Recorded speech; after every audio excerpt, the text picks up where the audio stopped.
उत्तरी भारत के प्रसिद्ध सिद्ध पीठ बाबा बालकनाथ मंदिर में देखा जा रहा है कि कुछ दिनों से बाबा बालकनाथ मंदिर की सोशल मीडिया पर वायरल वीडियो को लेकर बड़ा बवाल मचा हुआ है। देखा जा रहा है कि एआई पर बाबा जी की फोटो डाली जा रही हैं, जिससे भक्तों की आस्था पर ठेस पहुंच रही है। वहीं जब इस संदर्भ में बाबा बालकनाथ मंदिर के महंत राजेंद्र गिरी से पूछा गया तो उनका कहना है कि ये सब गलत है और बाबा बालकनाथ मंदिर की जो पूर्वजनों के समय से चली आ रही है परंपरा को भी ठेस पहुंचाई जा रही है और बाबा जी की जो गुफा वाली वीडियो है उनको चलाया जाए और जो उनकी मोर सवारी वाली फोटो है उन्हें प्रकाशित किया जाए, न कि दूसरी, जिससे लोगों की आस्था को ठेस न पहुंचे। उनका कहना है कि अगर इस तरह से यह सब चलता रहा तो कोई ठोस कदम उठाने को मजबूर हो सकता है। Bureau report, prime 18 news. Hari ji दा बोल, साचे दरबार की जय। सभी भक्तजनों को जय बाबा बालकनाथ जी महाराज। एवं कुछ दिनों से भक्तजन, कुछ मीडिया वाले जो है बार बार क्वेश्चन कर रहे हैं और कुछ 2-3 चीज़ें हैं जो मैंने शेयर करना चाह रहा हूँ। तो उसमें एक तो मीडिया में जो भी है इंस्टाग्राम, अन्यत्र यूट्यूब और इस पर एआई बाबा बालकनाथ जी महाराज जी की जो वीडियो एडिट करके कर रहे हैं, तो वो असली स्वरूप से, बाबा जी के स्वरूप से जो वो छेड़छाड़ है। तो जैसा बाबा जी का स्वरूप है, आप उसी स्वरूप में, जैसा कि मोर सवारी वाली पुरानी पिक्चरें हैं हमारे बुजुर्गों से टाइम्स के चली आ रही हैं, गुफा वाला फोटो है, तो उनको यूज करें, ना कि ऐसे नहीं कि कार्टून ही बना रहे हैं आप उनका। तो ये अच्छा नहीं है, क्योंकि किसी भी देवी देवता का जो असली स्वरूप है उससे भक्तजनों की भी आस्था जुड़ी होती है और भक्तजनों का उसी में मन टिकता है।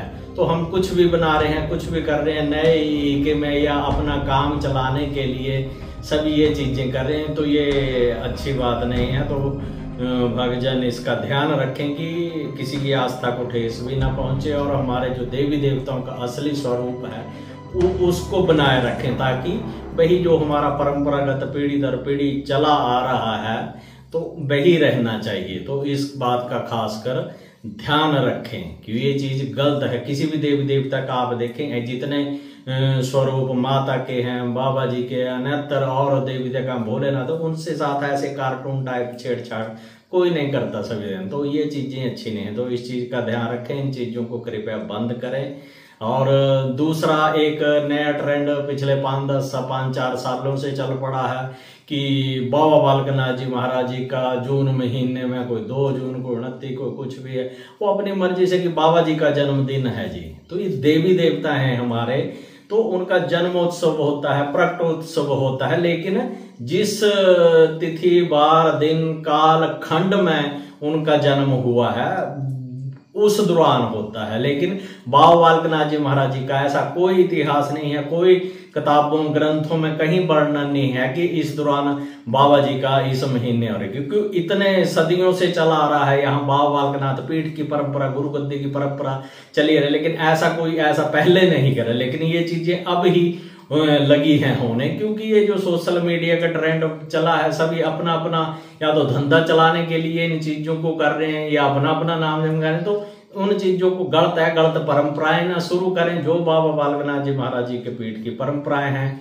चैत्र मास होता है, ऐसा माना जाता है कि चैत्र मास में ही बाबा जी के जो नवरात्र होते हैं उनमें जो है माता के नवरात्रों में बाबा जी का जन्म माना जाता है। तो ऐसे कोई तथ्य प्रमाण नहीं, तो ऐसी भ्रांतियां ना फैलाएं जिससे कि हमारी आने वाली पीढ़ियां भी भ्रमित हों। और जन्मदिन जी ऐसे बच्चे बना देते हैं बाबा जी को, जैसे जी बाबा जी ये को केक लगा रहे हैं, करा रहे हैं। तो ये जो गलत जो है शिष्टाचार ना करें, इससे भक्तों की आस्था को भी ठेस पहुंचती है और हमारी संस्कृति परंपराएं जो है वो धीरे धीरे खत्म होती हैं चीजें। तो इन चीजों का भी ध्यान रखें। और एक जैसा कि और ये चीजें जो मैं देख रहा हूँ, काफी समय से नोट कर रहा हूँ, ये चीजें बाबा बालकनाथ जी महाराज जी के स्वरूप से ही या पीठ से उन चीजों से ही ये चीजें हो रही हैं, अन्यत्र जगह नहीं हो रही हैं। क्यों नहीं हो रही? क्यों यहाँ कोई आपको पूछने वाला नहीं है, सभी अपनी अपनी डफली अपना अपना राग चलाते हैं। और जो हमारे गायक हैं वो भी जो है अब पता नहीं लग रहा क्या गा रहे हैं, क्या करा रहे हैं। भक्तों की ऐसे भजन गाएं, ऐसे जिसमें भक्तों की आस्था जगे, भजन कीर्तन करें, सत्संग करें, शब्द ऐसे अच्छे हों, आधी पंजाबी, आधी इंग्लिश, आधी हिंदी, क्या चल रहा है ये मुझे नहीं समझ आ रहा है। तो इससे भक्तों का मन लगना चाहिए। भजन का मतलब ये होता है कि आप शांति से सुने, आपका मन ध्यान लगे, ऐसे ही जैसे कि मेले लगे हों और उसमें नच रहे हैं, टाप रहे हैं, कुछ ऐसा नहीं है। कोई अच्छा एक शिष्टाचार और अच्छी एक भक्ति में माहौल बनाएं, ऐसे भजनों का निर्माण करें। आपकी भाषा शैली अच्छी होनी चाहिए, शब्द अच्छे होने चाहिए। ऐसा नहीं है कि हम अपना काम कर रहे हैं काम चलाने के लिए, तो वो तो सभी करते हैं, लेकिन ये फिर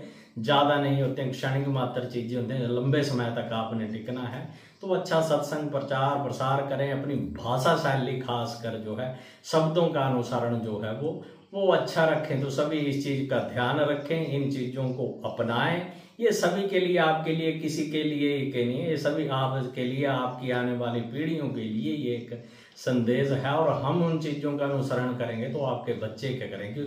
हमारी संस्कृति, हमारे संस्कार, हमारी देह परंपराएं, हमारा जो कुलिष्ट परंपराएं चली आ रही हैं, मर्यादाएं चल रही हैं, हम उनका अनुसरण करें। जब हम उनको छोड़ रहे हैं, अन्यत्र गलत तरीके से इन चीजों को पेश कराएंगे तो ये आपके लिए ही घातक है। क्योंकि देवी देवता जो है सिर्फ भाव के भूखे होते हैं, भावना के भूखे हैं, आपकी आस्था के भूखे हैं। उनको ना तो आपका धन चाहिए, ना आपके वचन चाहिए, ना आपके गिने, लेकिन आप आस्था पूर्वक, श्रद्धा पूर्वक माने, उनसे मांगे, सब कुछ फलीभूत होता है। लेकिन ऐसी गलत चीजें न करें। तो मेरी सभी भक्तजनों से विनती रहेगी कि इन चीजों का पालन करें और अपना जो है सुखमय जीवन व्यतीत